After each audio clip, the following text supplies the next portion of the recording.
Welcome in to another exciting episode of The Scene. On today's show, we have singer-songwriter from the great state of Wisconsin, right in between spring and fall. He's from Winter, Wisconsin. Roger Lee. Roger, how are you this morning? Good. A little rainy up here, but staying dry and warm, so I'm good. Well, that's what we like to hear. We had quite the day of storms here in South Dakota yesterday too. So, how fantastic! Well, Roger, we've never met in person. You reached out to me, some posts that I've been making, inviting musicians to come and tell their stories. So that's what we're gonna do. I think I'd like to start with a little bit of backstory on you, Roger. So for all of our listeners, why don't we kind of get to know Roger Lee? Well, I'm like you said, I'm from northern Wisconsin. I'm been a blue collar worker all my life. I've been a machinist for over 30 years, and I just never really participated in music a lot, other than love music, listen to music. I had a guitar. I got a guitar when I was 24, and never really made time to learn it. I would pick it up for 3 months, play it a little bit, set it down, and I'd get involved in some project. If it wasn't working overtime, it was remodeling a room or something to that nature. And that's kind of was my routine. I'd pick it up, might be a year down the road, and pick it up, the guitar up another, 8 months later, and never really dedicated time to it. So, other than that, I guess the reason I got a guitar was because when the family members came over, I never really, they always brought a guitar over, and we'd sing at the end of the night. And I thought, well, I like to sing, but I think I better get an instrument. So my wife gave me a guitar for my Christmas gift the one year. And that's kind of how it went. The only time I really took it out much as if we had a little get together and I played the 3 songs I knew. Wow. And, so it really started with the family. So music has always been a part of your guys' lives, and it sounds like live music especially. I grew up in a household very similar to that. My dad, my uncle both play guitar. I remember my grandma having sheet music for us every Christmas and singing all together as a family. She would play the accordion. So how cool to kind of know that there's a lot of families that have that tradition of music around, and that it was that foundation, and maybe that you didn't dedicate yourself to it early, but it was always around and kind of in the periphery of your life. Oh, definitely. Yeah, definitely. So, Roger, when did you really start to take music seriously then? Well, so when I was 47, I started a new job, and my previous job, I had injured my neck, and so I went to this new job, which is in the cities. My wife talked me into getting a second opinion on my neck, and so I went and got a second opinion. And 3 days later, I get this phone call, and it's, you got to get in the hospital right away. I'm like, well, why do I got to do that? Oh, you got a neck problem. You got to get in. You could turn your head funny and you could be paralyzed. And I'm like, well, can it wait a month? Because I didn't have any insurance or anything, and they're like, no, you got to get in right away. So I went in, and the short end of the story is I found out I had stage 4 cancer. My goodness. Yeah. So that kind of started the whole thing, because I had stage 4 lymphoma. I had it in my neck, my pelvis, and I had a tumor on my kidney the size of a football, they said. And so they started treatment right away. And while I was going through chemo, I didn't have energy to do anything. So other than walking the dog twice a day, I didn't do much of anything. And then I started practicing my guitar. And I started doing it religiously, and really, it was really therapeutic for me. I never really noticed it, but you don't think about anything but what you're doing. So that's where it all started, with a cancer diagnosis, and I didn't really think of it beyond that, other than I'm enjoying it, doing what I'm doing, and I didn't have any plans of where it was going to go. or anything. And here I am, it'll be 10 years in August. I'm in remission, and the now I play in public and do things I never even planned on doing. That is amazing. First of all, I want to congratulate you on being cancer free. A disease that will touch every American's life, and it's not a matter of if anymore, it's when. Um, but how grateful are you then that music has always kind of been in the background of your life, that um it was an easy thing to grab a hold of when everything else in your life was gone. You said you worked, and it sounds like you stayed plenty busy as a craftsman, a machinist, like you said. Um, you know, uh, I'm a welder by trade. Okay. I know those kind of jobs. I know the kind of places that you work in those kind of jobs. It's a lot of hours. It's a lot of hard hours. There's not a lot of energy left for the pursuits that bring us joy in life. Um, and how strange sometimes that a thing like a cancer diagnosis and all of a sudden this huge availability of your time and a needed distraction, and music just kind of rushed in to fill that space. Definitely. It was, like you say, it's a grind doing the day in and day out thing. And you don't really feel like picking up a guitar when you get home, you know? No, and especially learning as an adult.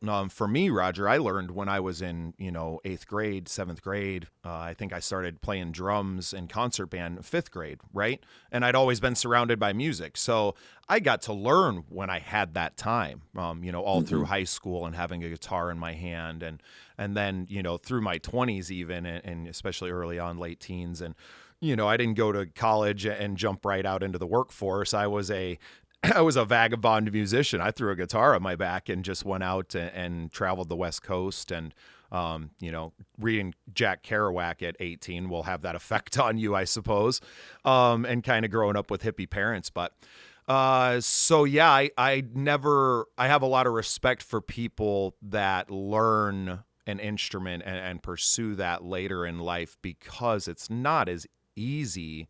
Um, it's not as easy to find the time to learn. That's really what it is. I think we're perfectly capable mentally of learning new things. Hmm. The old adage, you can't teach an old dog new tricks, I think is gone by the wayside. We've all learned how to use the internet, right? So that's Still not though, true. when you are learning though, when you're 8 or 15 years old, you can pick something up so much quicker than when you're 50, Yeah, well, you because don't have to your hands unlearn. don't Yeah. your Yeah. hands move better. Yeah, well, and yeah, there's not the arthritis, right? Hmm. And a lot of those things, and that's when young guitarists. I always say that it's the finger dexterity early on. You don't need to be learning songs or learning any of this stuff. You need to get your hand to be able to move into all these strange positions that it's going to have to move into, and it's going to have to be able to do that really fast, and then it's going to have to be able to do it where you're not even thinking about it. And it takes a long time just to build all the muscle memory, and it's exactly that. It's time, and for people who are in their careers and in those stages of our lives where you have kids running around, and you don't have any time to be sitting and playing 3, 4, 5 hours a day. I mean, up into the double digits. Some of these kids lock themselves in a room and play till the fingers are bleeding. Right. Right. Definitely. And so it sounds like, you got to kind of have that time of your life because of the cancer diagnosis and because of treatment and not being able to do anything else, that you had that time of your life much later. So did you kind of start from the ground up when you had the time again? Or, did you have a little bit of a base from all those years of kind of picking it up, putting it down, picking it up, putting it down? Yeah, I had a bunch of songs that I could do good enough around a campfire. You know, that's about it. But it definitely gave me a foundation. I'm no guitar virtuoso, but I'm a good rhythm guitar player now. And it was just building off of what I knew, and just being consistent. Where I heard years ago when I started, oh, just pick up your guitar 15 minutes a day. And well, I didn't realize that 15 minutes a day means a lot of times you're playing it for half an hour. So that really, them things kind of came together that I was told or learned through the years. And They can just stop it, pick it up. Just pick it up every day. right. Because you're going to end up into it for a little bit. Right. And then when you get something that you're into it even more because it's like, oh, this makes sense now. My head and my hands are finally working together. And then I didn't start writing music till probably, I suppose, 5 years ago. I had a close friend of mine had passed away, and as my godfather. At the time, we weren't living in northern Wisconsin. I was still living in the Twin Cities, and I guess it would have been more like 8 years ago. It was quite a while ago. Anyway, and I was just fiddling with my guitar and went up to the lake to get away and went by myself. And in about an hour, I wrote this song, and it was more of a spiritual song. It was kind of about his relationship with the woods and the water and whatnot. And that's kind of how my songwriting started.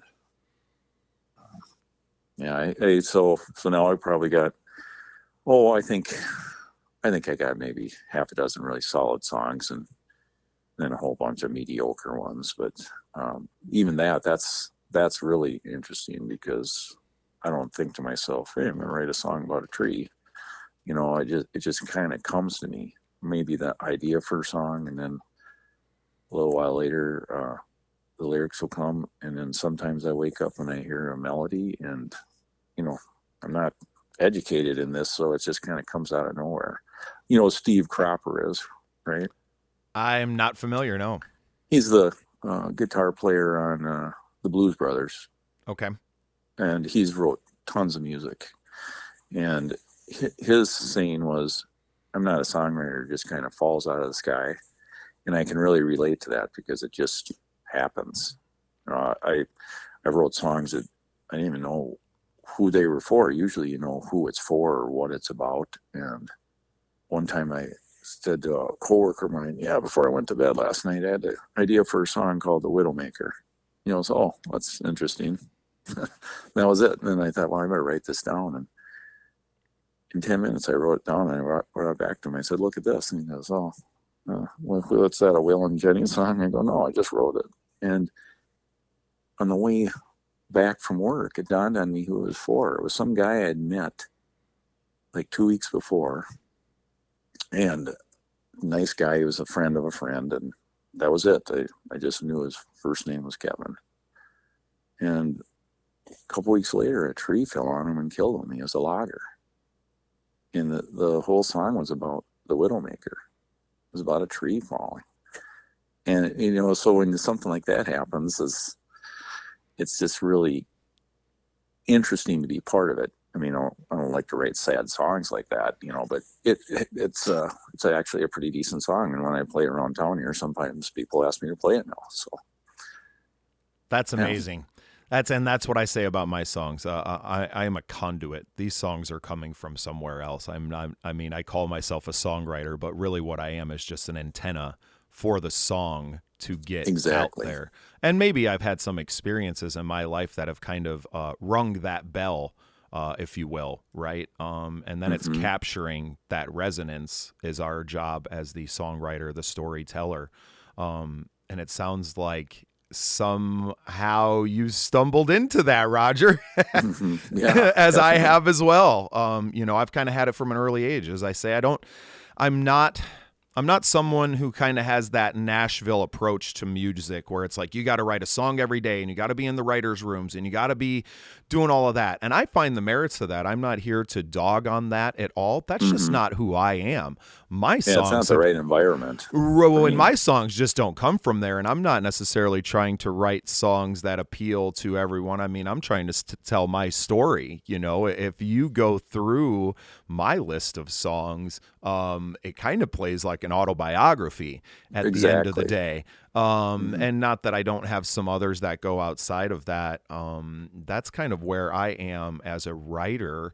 And I think starting to understand that now a little bit about myself, is nice too. But yeah, everything you said about the songwriting process is the same way that I do it. I don't know where they come from, but I could Hmm. write 4 songs in one day, and then not write a song for 4 years, right? Right. Uh, Exactly. Yeah. so I just I kind of where I've found myself now is trying to, because I'm so busy. Beyond just doing the podcast, Roger, I'm a concert promoter. I am a musician and gigging musician, as well on top of that. So I don't have a ton of time to just sit and write songs anymore. I do have, a good backlog of songs, and we play quite a few, out live, and are beginning to release onto Spotify and to do this whole thing too. But um, yeah, it's taken me away from the songwriting aspect of it a little bit more. Now, I imagine a guy that lives up in the north woods of Wisconsin, you got some space. You're obviously surrounded by beautiful scenery there. Um, where do you where do you find the inspiration for these songs? Is it just around you? Is it stories that are floating around in town that maybe you're only kind of subconsciously aware of until after the fact? Where are they coming from, Roger? You got any thoughts on that? Well, so where I practice is I we have a house on the lake and have a picture window that looks out that way down in the basement, and that's where I practice and whatnot. And so a lot of songs are related to nature in one sense or another. But I also am still a machinist.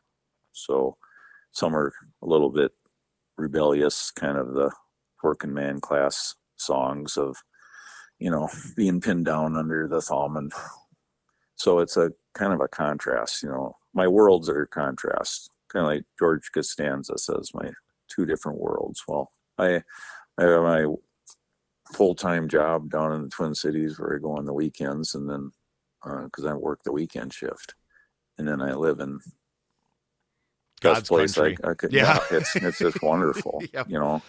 So, but so that's kind of where it comes from, and sometimes I'll just get an idea in my head and I'll jot it down. I jot a lot of things down, so I got probably 20 half-written songs that if I put some of the like-minded songs together, I could probably finish them. But I got to make time for it. And lately, I've spent a lot of time marketing myself, and I'm gonna get a leave of absence from work for 5 months, starting in end of May, and I'm just going to do music full time.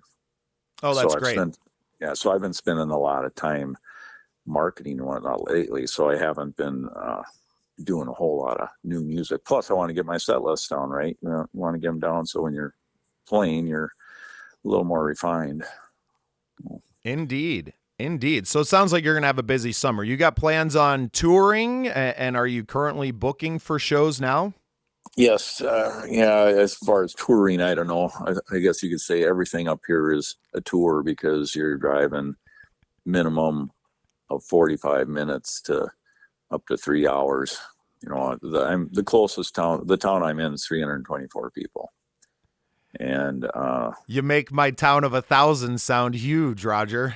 yes, yeah. So We deal with a everything lot of the else, same things here in South Dakota as well. So sure, where yeah, I you would would work, understand. yep, yeah. So I live in a small farm town, Tyndall, South Dakota, and our closest town then would be Yankton, is 30 minutes away. It's where the Walmart is. Right, yeah. And then the other Walmart is maybe an hour to the north of us in Mitchell, South Dakota, which is 2 towns that we do quite a bit of work in. We're building quite a scene in Mitchell, home of the Corn Palace, the world's only. Been there Um, twice. awesome. Well, I hope you come back through. I know you mentioned off the air that you have some friends in South Dakota, not too far away from us too. So hopefully we can get you down here for some shows. And what we're trying to build is a network that stretches across the whole upper Midwest. And you would be the farthest point north, I think, by quite a bit. Um, but, reaching out and, gig trades and all kinds of these things, the scene is not just about me and not just about you or the conversations that we have on the microphone or on camera. It's about connecting everyone and having one place where everyone can go and to just throw it out there. Hey, this is what I'm thinking. This is where I'm at and going to be. And then linking with other organizations that are doing the same. I'm a member and hoping to be a lot more integral part of the organization called the Midwest Country Music Organization. They're kind of based in the Twin Cities area. If you're not a member already, Roger, I highly recommend you go get on there.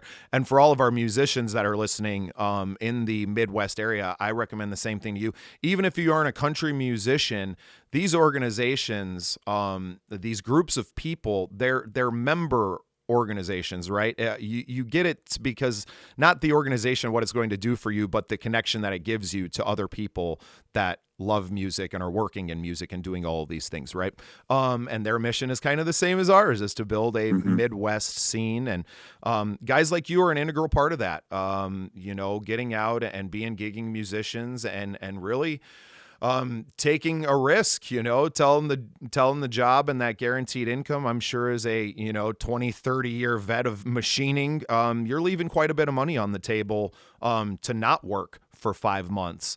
Yeah, I'm kind of doing this backwards. Most people do this in their 20s, I'm just doing it a little backwards. So yeah, well, Roger, I just quit my welding job and I left the easy $50K a year to pursue this, and not because I think there's a big pot of gold at the end of this. It's because I'm being called to do it. No different than your you have songs. a passion for it. Well, and no different than your songs are doing it. I couldn't see myself continuing to go to work every day at a place that didn't appreciate me, where I was not using my talents at all.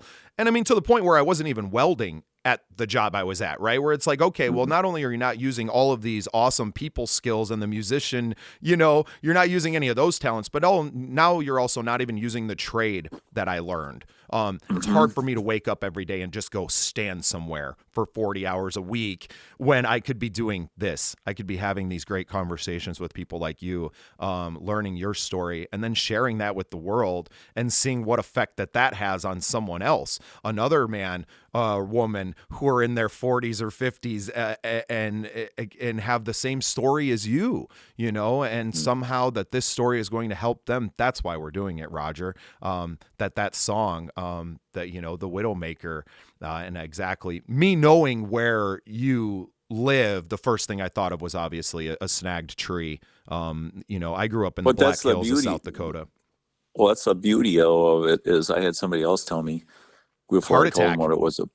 They said a heart attack. Yep. And I'm like, oh, I never even thought of that. Right. And I went there too. Yeah. And only because I grew up somewhere where logging was an industry, and we've lost friends to fallen trees. It's just the risk of the job in the logging industry. And you're telling that story. I know that once we get that song out there and spreading that around, that people are going to gravitate to that, and blue collar people like you and I are going to gravitate to that. That's a reality to them. People living in suburban, but that's why the double entendre of the Widowmaker makes it nice too, right? Because who isn't affected by heart disease and heart attacks these days either? Oh, exactly. Right. Yeah. So while it is about one thing, it can totally be about two things at the same time. And I just love it, Roger. I love where your heart is in the music. You obviously have a passion for it. It was really cool to get a kind of just a quick version of your story out there.